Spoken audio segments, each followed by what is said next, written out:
Breaking news right now in the race for governor. It is an October surprise. A leaked confidential report from the Cook County Inspector General. It finds J.B. Pritzker engaged in a scheme to defraud taxpayers by using a loophole to avoid paying $300,000 in property taxes on a Gold Coast mansion. CBS 2 political reporter Derek Blakely is live in River North inside a Pritzker political event. And Derek, any response from the campaign tonight?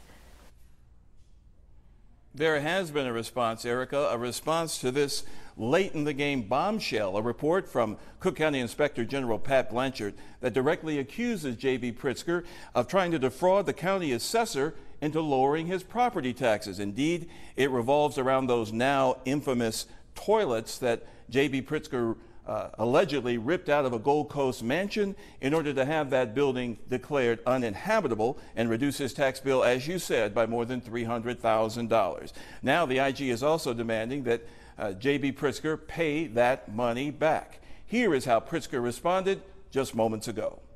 There are 50,000 people in Cook County every year that seek to have a property tax reassessment, and the majority of those people receive that reassessment. That tells you something about the major flaws in the system. So are you saying this is not fraud?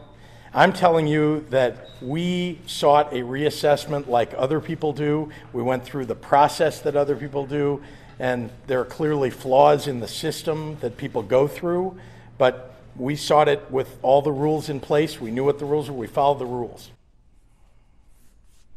Now, just a few moments ago, Governor Rauner issued a statement saying the IG report proves, and I'm quoting here, what we knew all along, that J.B. Pritzker is a fraud.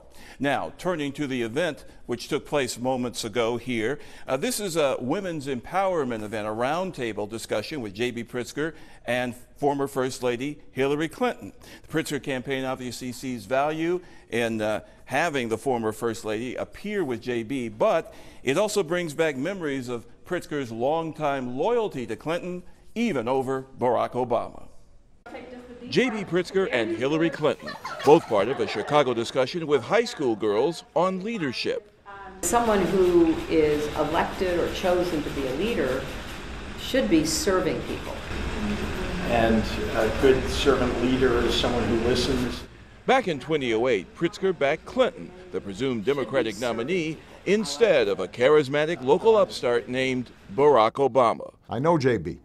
Obama holds no grudge. He's endorsed Pritzker for governor, with Pritzker seeking to tap into Hillary's popularity among women Democrats. I think that Hillary Clinton certainly has her supporters. I don't think it's going to make that big of a difference, though, in this race. I think a lot of people have already made up their minds about who they're going to vote for.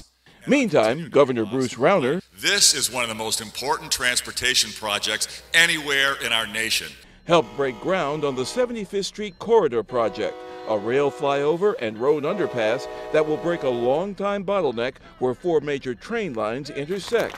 The key, big federal funding. The Department of Transportation's largest infrastructure investment this year, and that's $132 million. But that's still less than the total J.B. Pritzker has spent on his campaign, now up to $148.5 million. Which means Pritzker could have written the federal check for untangling the train lines all by himself. There is too much money in politics, and I certainly agree with that. By the way, on the Republican side of the money trail, Governor Rauner has raised about half as much as J.B. Pritzker, around $79 million. Reporting live from River North, Derek Blakely, CBS 2 News. Very busy day in politics. Absolutely. Thank you for all those updates, Derek.